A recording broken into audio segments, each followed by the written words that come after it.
Today I'm talking to Farideh Caesar, a launch strategist and musician who helps creative entrepreneurs launch brilliant events, e-courses, ebooks. If you can name it, she can launch it.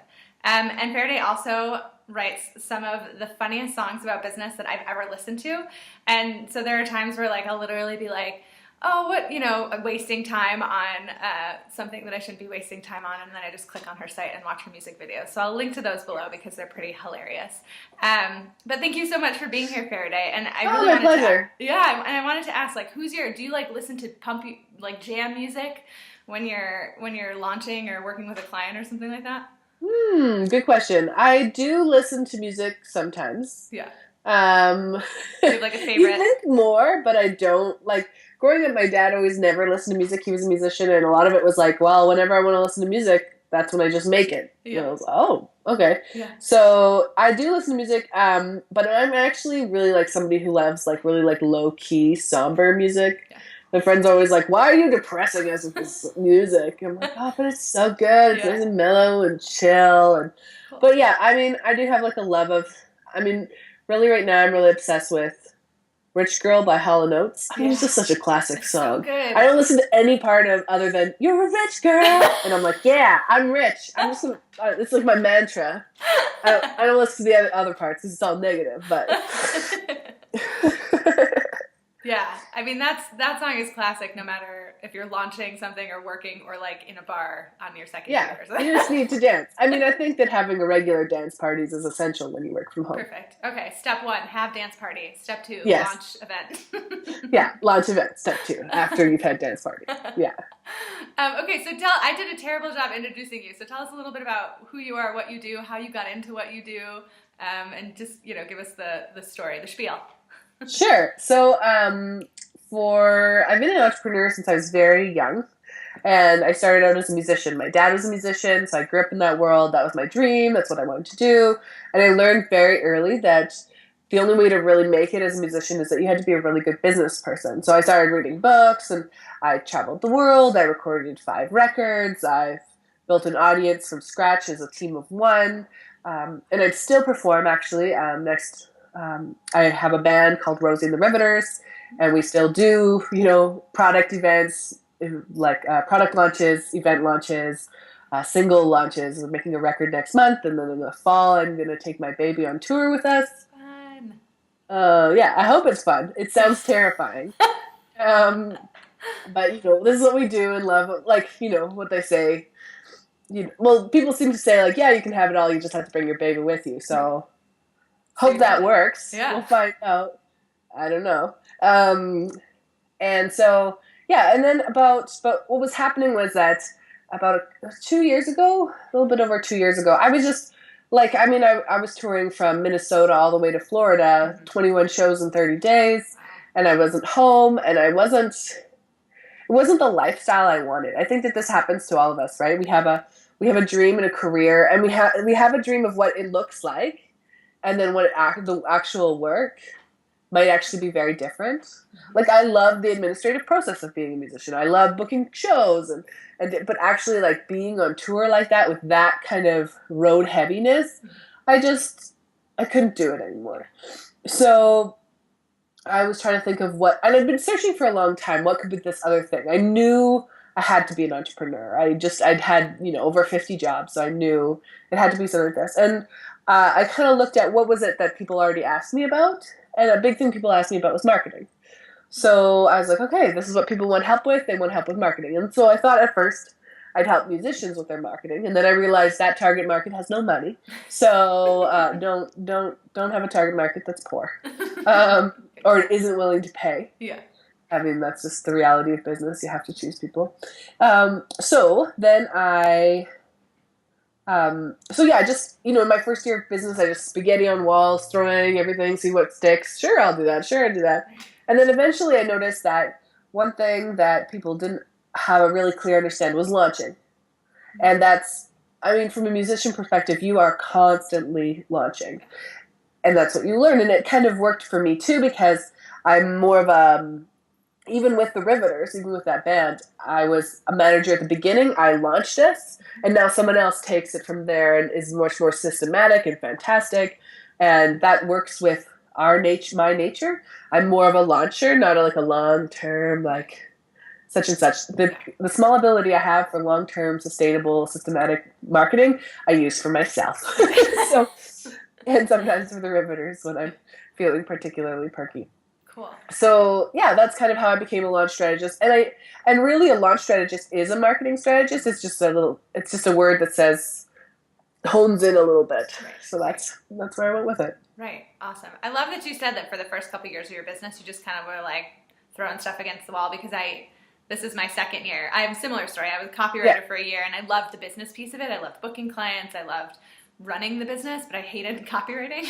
Yeah, totally, exactly. That would have been nice to know maybe like 2 years ago, but like it takes a really long time. So that's really encouraging, because I know a lot of people, especially with events for the first time, they're kind of like, I have this idea, I don't know if it's going to work, but the only way I can test it is if I do it. So yeah, exactly. And you do have to just take a lot of massive action. And see what works, and you don't know what will work. So calculated risks all along the way. Yeah. And I don't think it stops, truly. Like, I don't think that stops. Yeah. I mean, you have a little bit more of an understanding, you have a little bit of a cushion of people who follow you or whatever, but truly, I think we're always just still taking risks, right? I mean, now I'm in my, second year, so then you're like, okay, I'm liking this, and then you're like, oh, I need to change everything. Right. Now I'm to the point that I was dreaming of a year ago, and now I want to get somewhere else. Awesome. Yeah, exactly. So who do you work with? So, what kind of people? Yeah, not musicians, clearly. They're all non-musicians, women business owners. And usually these are women. Mostly I just help them launch digital products. I haven't had anybody ask me to launch events in this business. Obviously, I've done it lots before, and I still do it a lot with the riveters. But yeah, mostly it's people who have digital products. So they're usually women who have full businesses. They're going really well, but the only way to leverage it is to create some group programs or some courses or something, a book, something to make sure that they actually can leverage their business model. Cool. So events are, like you say, you say that you've done them in the past and you do them a lot, but they're hard because they're so public. They're literally like you're getting people not only to just like log onto their computer or like log on. You have to get butts and seats. Yeah, like, they can't just like sign up put their email list on a sign up list, and maybe they'll catch the replay link. You need to pay and then come. How do you if you were to coach someone who is doing or work with someone who's doing a live event, what are some strategies that you might take from your digital launching experience that you would kind of bring over to the event live event piece? Yeah, I mean, one of the big things I would say, and this is just what first thing that came to mind, is when you're choosing your venue, there's a couple things. Just because I do this a lot, like in the music world, like one, choose a venue that people are already comfortable going to, because you don't want to have that hurdle of fear. Yeah. I mean, other people don't experience that, but I'm always like, it's a new place. I just don't know. Yeah. I don't know. It's a new place. I just, but if I've been there a million times, I have this level of okay. And the second thing is, don't choose a really big room. Yeah. Choose a small room, because, I'm not sure if your people have a mailing list that they grow or, usually, right? Yeah. So we have a mailing list and we have 2,000 people. It's not very much, but I think that's because online our container is so huge. Right. But if you imagine 2,000 people in a room, that's a lot. Right. But if you have a container, a venue that's really large and you have 100 people in it, it's going to feel like you weren't successful. Right. But if you have a room of 6 that fits 100 people and you have 60, you're going to feel amazing. Right. So think about your container size, your venue. Yeah. I think those are huge things, because if you're dealing with anybody, because one, you want to feel like a success, and you want people to think it was a success too. And right, if no matter how big the venue is, if it's packed, people will see it as a success and they will talk about it. Like, oh my gosh, there are so many people there. Or, I mean, hopefully they're comfortable, but yeah, and that's true. And that's one of the things that I tell my clients that I work with and people who contact me is that for live events, there are so many barriers, there's so many hurdles. It's I don't know you, I don't know the people that are coming.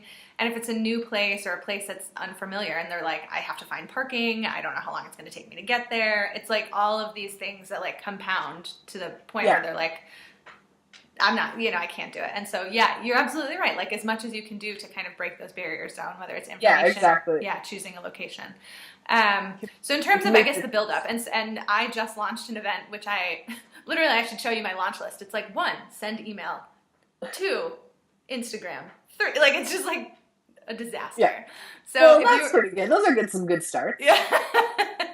And I just decided I was supposed to do it like a couple weeks ago, and I just was like, okay, today's the day, and just like, no build up or anything like that. So, so if somebody was like, okay, I've got this event, I've got my venue, I have my ticket price kind of worked out in terms of, budget, and I'm ready to start the launching process in terms of like, maybe like a timeline, what would you say, let's say the event is, it's a 1-day kind of workshop thing and it's 2 months out. What would your timeline be kind of building up to that? Ooh, 2 months out? Yeah, I definitely start 2 months out for sure with a 1-day workshop. Sure. Yeah. Like I tell people that they need to think of themselves as a burlesque dancer. Okay. That, the burlesque dancer, she comes out on stage and she like takes one finger off and then she looks at you and then she wiggles more and then she looks at you. And so that, it's not like she just comes out on stage naked and she's like, yeah, come to my 1-day workshop. Like it's, you're talking about it in ways that doesn't feel silly or doesn't feel sleazy. You're just bringing people along for the journey. So when you're like, oh, hey, I got my poster, you take a photo of that on Instagram and you share that journey. You're like, hey, we just found, when you start thinking about it, you'll see that everybody does this. Oh, we just found our speaker. Oh, we just chose our venue. Yeah. Or what do you guys think? Should we go with gray? Should we go with gold as our color scheme? And like letting people being part of that is important. Huh. Okay. So that's one thing. Yeah. So when you think about building buzz and like the tease, build that tease that a burlesque dancer does, just think of creative ways that you can give people an insight into the journey you're already on. Because you're already thinking about this event already, so you might as well be telling people about, okay, here's my to-do list for the event, or those kinds of things. Yeah. I mean, we should just stop here and talk about what just happened with Zoolander, number 2. I mean, like, let's talk about launch events, building the buzz. That was pretty impressive. Like, so, a year from now, they're going to launch Zoolander 2. Yeah. So then they hire, that was a launch strategy, right? They hire their 2 actors to go on Valentino, do that show, and then just come out, walk, take a photo, and then they walk back. And that's all the world needed to know, like, oh my God, Zoolander 2. Like, brilliant, right? They could have done Facebook ads. They could have done just like an interview series. They could have, but really, like, that was such a creative way. And I think that's the other thing about, like, when you're thinking about your pre-launch strategy is to remember that you get to be really creative. Mm-hmm. Like, don't let your creativity stop. Okay. Right? With being like, okay, now I need to send my email. Right. Now I need to post about it. Just like think, okay, so like, should I do something crazy? And of course you have to be like, I think about this a lot with my riveters because there's a lot of crazy stuff we could do, but I just don't have the balls to do it. So, we also have to like think about like how many balls we have. Between us, let's see, there's 5 balls. One thing you can do is just like get together with your friends and like throw out crazy ideas and just like let crazy ideas come and then write them down and then at the end think about what's the actual winner. Right. Because, so for me, like we'll be launching this record, which is a series of events, right? Because there'll be a tour that goes with it. And one of the things we're talking about is like, okay, so how do we get it, how do you get it with the media? Like 2 months out, you should definitely be talking to the media.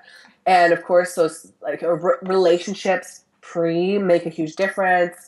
Press releases, of course, but now we're thinking, okay, so how do we make a package that's just like really, they have to open because they're like, what is in this package? So like maybe it's a giant cupcake, maybe it's a pizza box with something inside, let yourself be creative and have fun.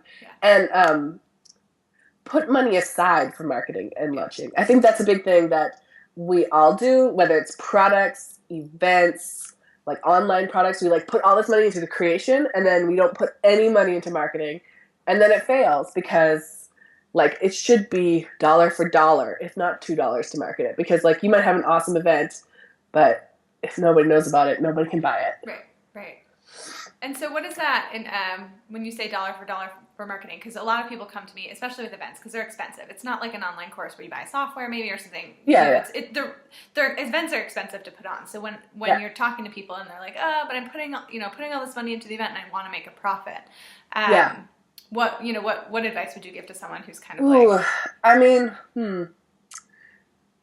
okay, well, one of the things I would say is like your first event, if you make a profit, it's huge, very impressive. Yeah, exactly. Yeah, I would just say that's like very, very impressive. Yeah. Usually events, you need to do a series of events over time as you develop a name for yourself. Right. That's what really works. So I guess I would just say, if you can, dollar for dollar. I mean, with launches, I agree, you're right. With events, it's a little bit different because you're putting so much money into, but as much money as possible into marketing. Yeah. Awesome. Yeah. So at least don't forget that budget item. Don't forget advertising. Don't forget print. Don't forget, all those kinds of things that are a huge part of your budget. Yeah. I would just say that a measure of like really great success on your first event is breaking even. Like I don't want to set people up for thinking that they can make a profit on their first event, because it's tough. But over time, you're gonna see it. You're gonna see it if it's really good. Totally. Is that helpful? Yeah, absolutely. When you're working with, I guess, online entrepreneurs, and a lot of people are kind of like, I need to build my list to sell this product or sell this, event. Do you recommend a list size? Are you like, you need to have, if you're asking people, and I know that's hard because for online entrepreneurs, so many of their people are all over the country, and then they're like, I'm doing an event in San Francisco. Now everyone come to me.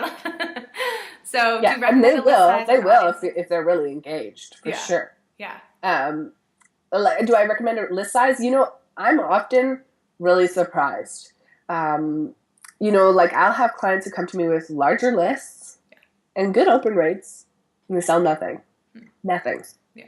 And they spend a lot of money on the product and the marketing. Right. And it just has a lot to do with, did they research if people actually wanted it? Mm-hmm. Yeah. And it's seasonality. That's another one. And then, of course, the other thing is, are they truly engaged with this person? Even opening an email doesn't mean they're always as engaged. Whereas I have some of my most successful clients have had lists of less than 1,000 and really great sales. Yeah. And I'm like, wow. Yeah. But they've built rapport and they have this engagement that's, and the one thing I notice about people who have been really successful and people who haven't been is expectations. Mm-hmm. The ones who are really successful are like, oh, I just want to sell 10 spots.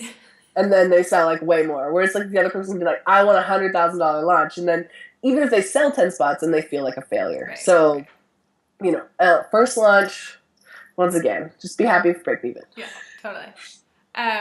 And that's funny that you bring that up because I launched an event recently locally, and I like literally I have no following really. It's just I have like friends. Yeah. And the response has been like, I woke up this morning and I literally was like wanted to hide back under the covers because I was like, oh my god, we like halfway sold out. I didn't like this is not. I wanted like 10 people to be there, and then I was like, maybe if nobody comes, then I don't have to do it. Oh yeah, totally. I've totally done shows where people are like, I'm so sorry, there's only 8 people here. I'm like, are you kidding? This is awesome. 8 people? I love it. Yeah. Not because I like wanted more, because obviously I make more when there's more people, but like there's way less stress if there's like 8. Yeah, I can rock 8. That's awesome. Yeah, no, I feel you. But so how do you like if that, and this might be a little bit off topic, but when you're, I guess, launching or selling an event, when people sign up, like you have to deliver. So do you help your clients with like imposter syndrome or that feeling of like, oh man, now I've launched it, now I have to do it? Is there something that you tell them to get over that hurdle, or? The main thing I think I talk about is I talk a lot about launch monsters. Mm-hmm. That and they're just like, I just found a way to talk about, instead of like being like, this is your therapy sessions for perfectionism and imposter syndrome and comparisonitis and all those kinds of things. I just made little monsters for them that are just like, oh, you're being attacked by such and such right now, and these little beasties are after you for a whole launch, because it is an emotional thing. And the biggest thing I find is that once you name a doubt or an issue or a fear, it's pretty easy to get over it. It's when we like are like, oh, I don't know why I'm feeling like this, and we like berate ourselves and then think that this is something like way bigger than this is, other than the fact that like it's just scary stuff. Right. You're putting a lot of money on the line, and you're putting yourself on the line, right? Like an event, like you're suddenly being seen, and what if nobody comes and all that stuff? Like all that stuff comes up. Yeah. So the only thing I say is like, you're just being attacked by launch monsters. Sure.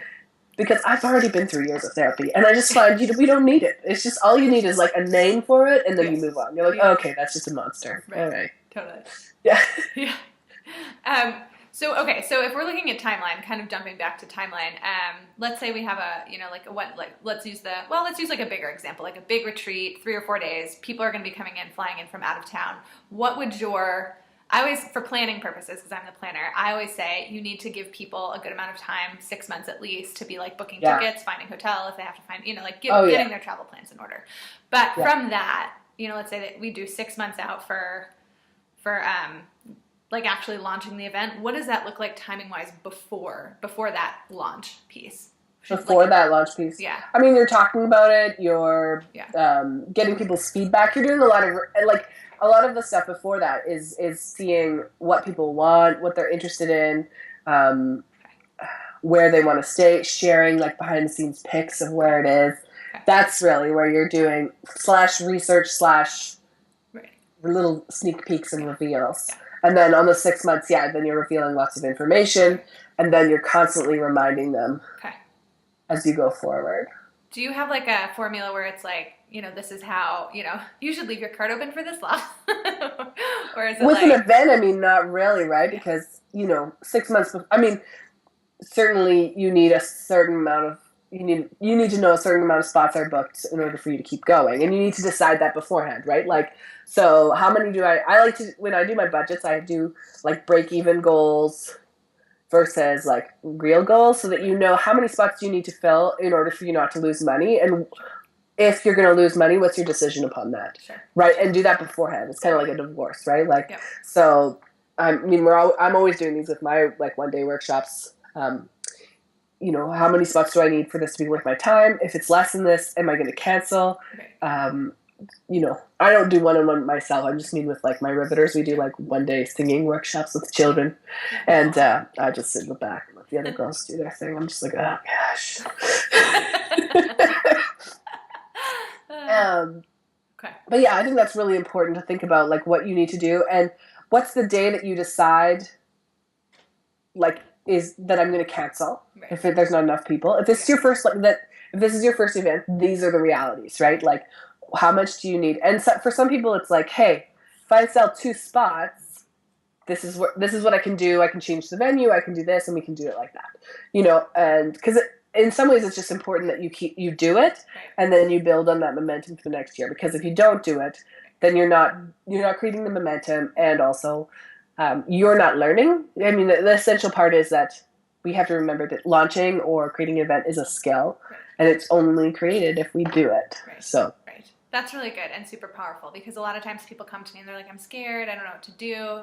And I'm like, I don't know what, like, I'm like, I think you just have to do it. Like, I think it's with anything. And, with events, there's a lot more skin in the game. Like, there's a lot more, there's just a lot more stuff. And so that's encouraging to kind of be like, you might, like, you have to be okay with the fact that you might have to cancel or take a dive or whatever it is. And it's not even about you, right? Like, I mean, part of it is just, I think, when you after a while, when you do enough events, you realize that it's not always about you, right? Like, I do so many shows. Yeah. I mean, the workshop that I did this last weekend, we had 18 kids. We did it in August, and we had 35. Right. Different communities, but it was like the seasonality of it. Mm-hmm. We learned a lot about like the seasonality, their tiredness, and if we had to cancel, nobody would have thought we didn't do enough, or we knew it wasn't about us. It's just like the seasonality, the changes, new community, those kinds of things.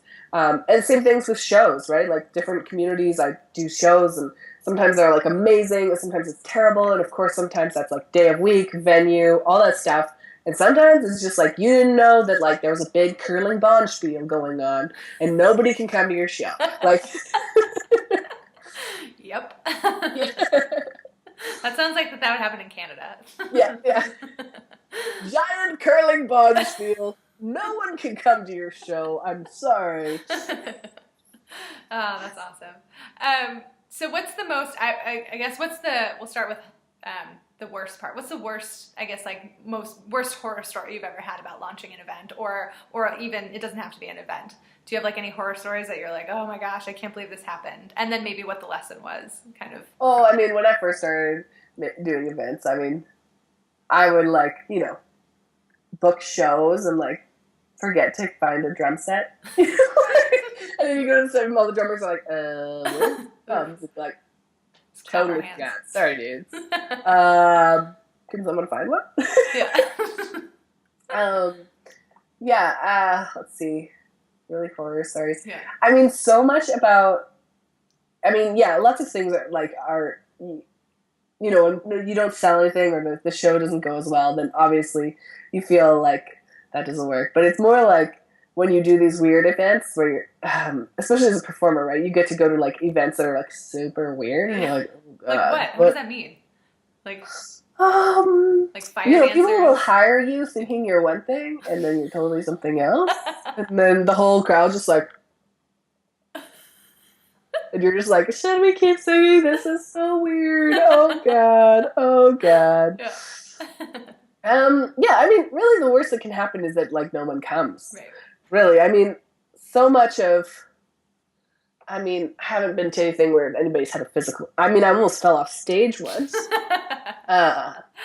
But that's what happens when you're dancing heels. Yeah. It's always a scary. And I mean, as far as events, I mean, I've gotten good at not forgetting things, so that's helpful. Yeah. But the truth is that, like, there's nothing that can't be overcome, right? Like, when I forget drummers, a drum set, somebody goes to find it. Right. Or when I forget a sound system, you know, there's a way to do it. Or if you forget, or if, like, something falls through the cracks, it's like, or someone gets injured, or someone gets sick. Right. There's just, like, there's so many ways to overcome it, and if you're prepared, like, you know, like as we do, if you've hired Lauren, you know, and you're prepared, nothing really terrible can happen, right? Because unless, I mean, the only thing that's terrible can happen is that if you're really stressed out and then you like wig out and you don't know how to ask for help, and you don't, and you have like a little minor breakdown.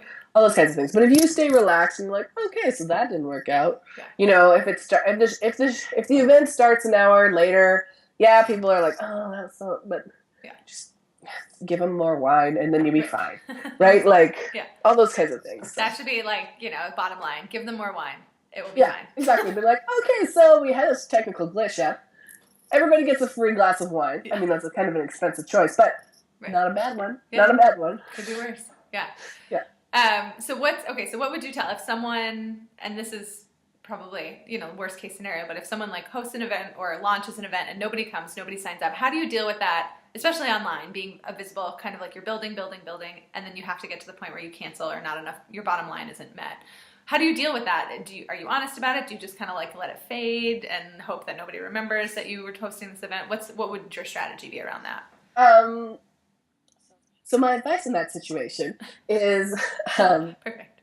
And one, it really depends on you and like your brand and like what you're comfortable with. Right. When you're honest about it, I always suggest like taking the high road. Don't do things like, oh well, not enough people came, so I had to cancel.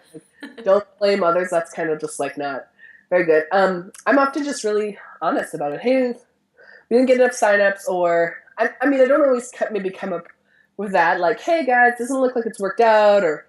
You know, we've had quite a few things come up, so we're going to have to postpone this for another time. Those kinds of things. Yeah, just be really open and honest about it. And then last question. What are the most awesome parts about launching or performing or whatever, being a part of a live event versus like an online e-event? Feedback. Like you get direct feedback. I think that's a huge piece that you get in these live events that you can't get digitally. Right. And that is as like an event coordinator, as a launcher, and as a musician, like as a performer. The kind of feedback you get is just so, it's just like marketing gold that you can't get digitally. Like there's just no way. Yeah. So when you do an event, you are like light years ahead of other people because you are. And it's not always just like people going up to you and be like, this is great. You know, it's like you get to see people laughing and you get to see people talking to each other or not talking to each other. It's all those cues that you watch that tell you whether people are engaged or even if they bought the tickets, right? Like that is knowledge. That's market research. Okay, that didn't work. Maybe they didn't like the name. Maybe they didn't like the venue. Maybe they didn't like the time. All that stuff is real marketing gold. Yeah, that's good to know. That's really good to know because, events in the past that I've planned and launched for others and for myself, it's just like, I literally am like reaching out to my community, like, what do you think? Would you come to this? And they're like, no, I wouldn't come to that. And I'm like, all right, back to the drawing board. And then stuff like it happens where you sell, halfway sell out in 12 hours and you're just like, oh my gosh, thank you. So, yeah, absolutely. And even like things just like, and for people who are doing a workshop, like as a business owner, what you learn, like, I mean, I can only give an example of, so I do these business songs, and I have a song that's like people's favorite online, but I've never performed it. And a couple months ago, I did perform it on stage, and people were howling with laughter. And I was just sitting there being like, oh, this is a good song. Like, because I just, like people are like, oh, I love this, and then they share it. But like, that's not real. Right. That's not like live feedback where people are like laughing in front of you. Or, and I've had this before, people are stone cold. Nothing. They gave you nothing. And I think that's it's really helpful, especially if you have like an offline and an online business, because sometimes you go online and people are giving you nothing. They're giving you nothing, and that doesn't mean they're not engaged. Yeah.